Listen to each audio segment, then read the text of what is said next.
Guys, welcome to my YouTube channel education travel. जैसा कि आप सबको पता है, हम पिछली कक्षा में चर्चा कर रहे हैं मेवाड़ के इतिहास के बारे में। आज भी हम विधिवत रूप से चर्चा प्रारंभ करेंगे मेवाड़ के इतिहास के बारे में। हमने पिछली कक्षा में पढ़ा था महाराणा उदय सिंह के बारे में। आज हम पढ़ेंगे महाराणा प्रताप पर चर्चा करेंगे। महाराणा प्रताप जो कि उदय सिंह और महारानी जयंताबाई का पुत्र था। वीर शिरोमणि महाराणा प्रताप के बारे में पढ़ेंगे और राजस्थान के लेवल 1 व लेवल 2 जितने भी कॉम्पिटिटिव एग्जाम्स हैं सब में इस टॉपिक से बहुत सारे क्वेश्चन पूछे जाते हैं। हम अंत में इस टॉपिक से क्वेश्चनों की चर्चा करेंगे जो अन्य प्रतियोगी परीक्षाओं में पूछे गए हैं, तो वीडियो में अंत तक बने रहिएगा। चलिए बात करते हैं महाराणा प्रताप के बारे में। हम बात करते हैं वीर शिरोमणि महाराणा प्रताप के बारे में। महाराणा प्रताप उदय सिंह के पुत्र थे। जैसे कि कल हम पढ़ चुके हैं, उदय सिंह की 2 रानियां थी, एक तो जयवंता और दूसरी धीरबाई। इनकी प्रिय रानी थी धीरबाई, जिसे भाटिया रानी की संज्ञा भी दी गई है। उदय सिंह और धीरबाई से उत्पन्न पुत्र थे जगमाल। तो महाराणा उदय सिंह जब जीवित थे उन्होंने ये घोषणा कर दी थी कि अगला उत्तराधिकारी बनेगा जगमाल। उसके बाद में जयवंता थी उदय सिंह की रानी। जयवंता और उदय सिंह से उत्पन्न पुत्र थे, एक तो प्रताप था और दूसरा था शक्ति कुमार। जैसे ही उदय सिंह चित्तौड़ दुर्ग पर अकबर का अधिकार हो जाता है 1568 ईस्वी में, और उदय सिंह जंगलों में चले जाते हैं। उस दौरान चित्तौड़ दुर्ग पर अकबर आक्रमण करता है। उदय सिंह जंगलों में चले जाते हैं। जब अकबर का अधिकार हो जाता है, उदय सिंह जंगलों से वापिस आते हैं, तो उस समय ये हो गया मेवाड़ राज्य। उस समय मेवाड़ में चित्तौड़ दुर्ग पर तो अकबर का अधिकार था। अब उदय सिंह के पास क्या बचता है? एक तो इनके पास कुंभलगढ़ दुर्ग बचता है और दूसरा बचता है गोगुंदा। वापिस आकर ये क्या करते हैं? उदय सिंह गोगुंदा को अपनी राजधानी बना देते हैं। हमने कल की कक्षा में चर्चा की थी, उदय सिंह ने 1559 ईस्वी में उदयपुर नामक नगर बसाया था और उदयपुर को राजधानी बनाया था। अब जंगलों से वापिस आकर फिर गोगुंदा को राजधानी बनाते हैं, दूसरी राजधानी। उदय सिंह अपने शासनकाल में 2 राजधानियां बनाते हैं, एक तो उदयपुर और दूसरी गोगुंदा। गोगुंदा को राजधानी बनाते हैं और यहीं गोगुंदा में इनकी मृत्यु हो जाती है उदय सिंह की 28 फरवरी 1572 ईस्वी में। उस समय राजपूतों में यह प्रथा थी कि जो अगला उत्तराधिकारी होता है वो अपने पिता के अंतिम संस्कार में नहीं जाते। तो जगमाल क्या करते हैं? जगमाल अपने पिता के अंतिम संस्कार में नहीं जाता।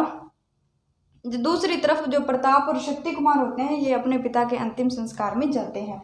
उदय सिंह का अंतिम संस्कार होता है गोगुंदा में। अंतिम संस्कार में जाते हैं। इतने में पीछे से धीरबाई क्या करती है? चालाकी से कुछ मेवाड़ सरदारों को अपने वश में कर लेती हैं और जगमाल का राज्याभिषेक करवा देती हैं। उधर से शक्ति कुमार और प्रताप आते हैं और जयवंता का जो पिता होते हैं अखीराज सोनग्रा भी इनके साथ गए हुए थे उदय सिंह के अंतिम संस्कार में।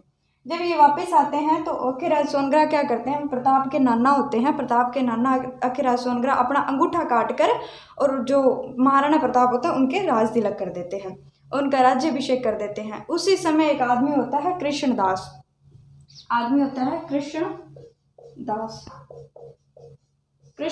चुंडावत क्या करता है? कृष्णदास चुंडावत महाराणा प्रताप की कमर पर तलवार बांधते हैं। 1572 ईस्वी में महाराणा प्रताप का राज्याभिषेक करवा देते हैं। अखीराज सोनग्रा अपना अंगूठा काटकर इनका राज तिलक कर देते हैं और कृष्णदास चुंडावत इनकी कमर पर तलवार बांधते हैं और इसी तरह 1572 ईस्वी में इनका राज्याभिषेक करवा देते हैं, प्रथम बार गोगुंदा में। प्रताप के राज्याभिषेक 2 बार होते हैं, प्रथम बार गोगुंदा में होता है और दूसरी बार कुंभलगढ़ दुर्ग में होता है। जब प्रताप का राज्याभिषेक होता है तो जगमाल क्या करते हैं? जगमाल नाराज होकर अकबर की शरण में चले जाते हैं। जगमाल अकबर की शरण में चले जाते हैं और उसके बाद में एक युद्ध होता है, दतियानी का युद्ध। दतियानी के युद्ध में अकबर की सेना का नेतृत्व करते हुए जगमाल शहीद हो जाते हैं। अब हम बात करते हैं महाराणा प्रताप के शासनकाल के बारे में। राज्याभिषेक की बात करें तो इनका राज्याभिषेक 2 बार होता है। प्रथम बार इनका राज्याभिषेक होता है 1 मार्च 1572 ईस्वी में। 1 मार्च 1572 ईस्वी में होता है, जबकि अखीराज सोनग्रा अपना अंगूठा काटकर इनका राज तिलक करते हैं और इसी दौरान जो कृष्णदास चुंडावत होते हैं वो इनकी कमर पर तलवार बांधते हैं। दूसरी बार इनका विधिवत रूप राज्याभिषेक होता है कुंभलगढ़ दुर्ग में। जो पहली बार होता है वो होता है गोगुंदा में। ये इनका 1 मार्च 1572 में जो राज्याभिषेक होता है ये कवि राजा श्यामल दास द्वारा लिखित एक रचना है वीर विनोद। वीर विनोद के रचयिता कवि राजा श्यामल दास के अनुसार इनका राज्याभिषेक होता है 1 मार्च 1572 में। और एक इतिहासकार और हैं गौरीशंकर ओझा, उनके अनुसार भी इनका राज्याभिषेक होता है 1 मार्च 1572 में गोगुंदा में होता है। और दूसरी बार इनका राज्याभिषेक होता है विधिवत रूप से कुंभलगढ़ दुर्ग में। जो महाराणा प्रताप थे 32 वर्ष की आयु में राजा बनते हैं। 32 वर्ष की आयु में राजा बनते हैं और अपना शासन प्रारंभ करते हैं वो कुंभलगढ़ दुर्ग से प्रारंभ करते हैं। इसीलिए वो अपनी प्रारंभिक राजधानी घोषित करते हैं कुंभलगढ़ दुर्ग को। अगर बात करें इनकी राजधानी की तो ये प्रारंभिक राजधानी बनाते हैं कुंभलगढ़ दुर्ग को। महाराणा प्रताप 2 राजधानियां बनाते हैं, प्रारंभिक राजधानी बनाते हैं कुंभलगढ़ और दूसरी राजधानी बनाते हैं, जो दूसरे वाली राजधानी होती है वो बनाते हैं चावंड को बनाते हैं। अब हम आगे बात करते हैं महाराणा प्रताप के साधारण जीवन परिचय के बारे में। अब हम बात करते हैं वीर शिरोमणि महाराणा प्रताप के साधारण परिचय के बारे में। इनके अगर माता की बात करें तो इनकी माता का नाम था जयंता और पिता की बात करें तो पिता का नाम था उदय सिंह। इनका राज्याभिषेक गोगुंदा में हुआ था और दूसरी बार कुंभलगढ़ दुर्ग में हुआ था विधिवत रूप से। जो गोगुंदा और कुंभलगढ़ दोनों ही 1572 में हुए थे इनका राज्याभिषेक। और कुंभलगढ़ दुर्ग में जो इनका राज्याभिषेक हुआ था ये राव चंद्रसेन की मौजूदगी में हुआ था। राव चंद्रसेन मारवाड़ के राजा थे, जो राव मालदेव उनके पुत्र थे राव चंद्रसेन। और जो गोगुंदा में हुआ था वहाँ कृष्णदास चुंडावत ने इनके कमर पर तलवार बांधी थी। अब महाराणा प्रताप के जन्म की बात करें तो इनका जन्म हुआ था 9 मई 1540 ईस्वी में। 9 मई 1540 ईस्वी में या फिर ज्येष्ठ शुक्ल तृतीया को हुआ था। कुंभलगढ़ दुर्ग के अंदर है कटारगढ़। जब एक दुर्ग के अंदर दुर्ग हो तो उसे क्या कहते हैं? लघु दुर्ग। कुंभलगढ़ दुर्ग के अंदर कटारगढ़ लघु दुर्ग में एक महल था बादल महल में हुआ था इनका जन्म। अगर इनकी जयंती की बात करें तो महाराणा प्रताप की जयंती प्रतिवर्ष ज्येष्ठ शुक्ल तृतीया को मनाई जाती है हल्दी घाटी नामक स्थान पर इनकी जयंती मनाई जाती है हल्दी घाटी नामक स्थान पर। ये हल्दी घाटी राजमंद में है, राजस्थान के राजमंद में। हल्दी घाटी की बात करें तो इनके शासन काल में एक सर्वोच्च युद्ध था हल्दी घाटी का। हम उस युद्ध के बारे में चर्चा करेंगे कल की कक्षा में। इनके बचपन के नाम की बात करें तो इनके बचपन का नाम था कुका या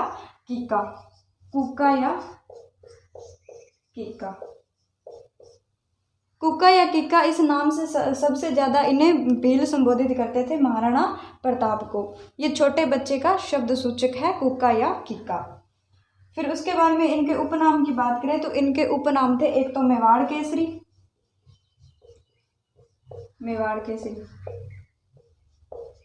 ये जो मेवाड़ केसरी था ये कर्नल जेम्स टोड ने महाराणा प्रताप को नाम दिया था मेवाड़ केसरी का।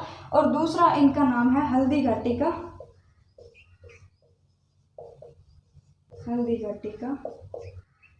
का शेर। मेवाड़ केसरी और हल्दी घाटी का शेर। ये जो मेवाड़ केसरी था ये दिया था कर्नल जेम्स टोड ने। फिर अब इनके विवाह की बात करें तो इनका विवाह होता है अजबदे नामक राजकुमारी से महाराणा प्रताप का विवाह संपन्न होता है। ये अजबदे नामक जो राजकुमारी है ये रामरखा पंवार की पुत्री है। महाराणा प्रताप और अजबदे इनसे उत्पन्न पुत्र होता है अमर सिंह। अब हम बात करते हैं महाराणा प्रताप को राजस्थान का शेर भी कहते हैं। इन्हें राजस्थान का शेर कहा जाता है। और राजस्थान की एक चोटी भी है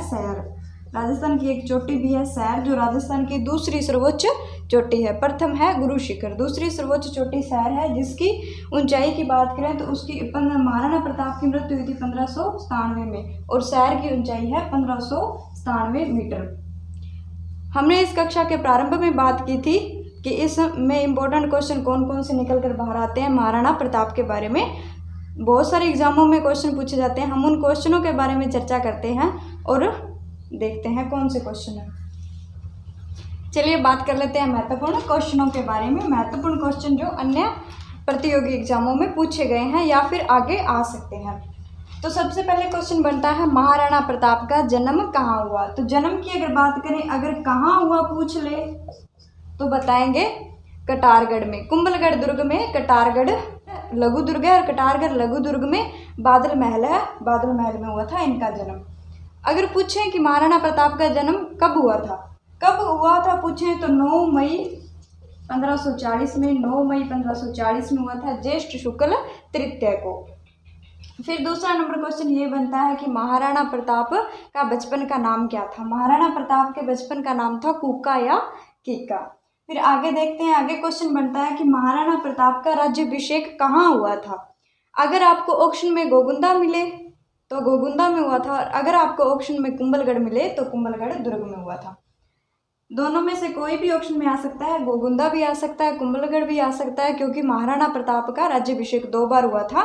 एक तो हुआ था 1 मार्च 1572 में गोगुंदा में हुआ था, और दूसरी बार हुआ था कुंभलगढ़ दुर्ग में। दोनों जो हुए थे गोगुंदा और कुंभलगढ़ में हुए थे वो 1572 में हुए थे।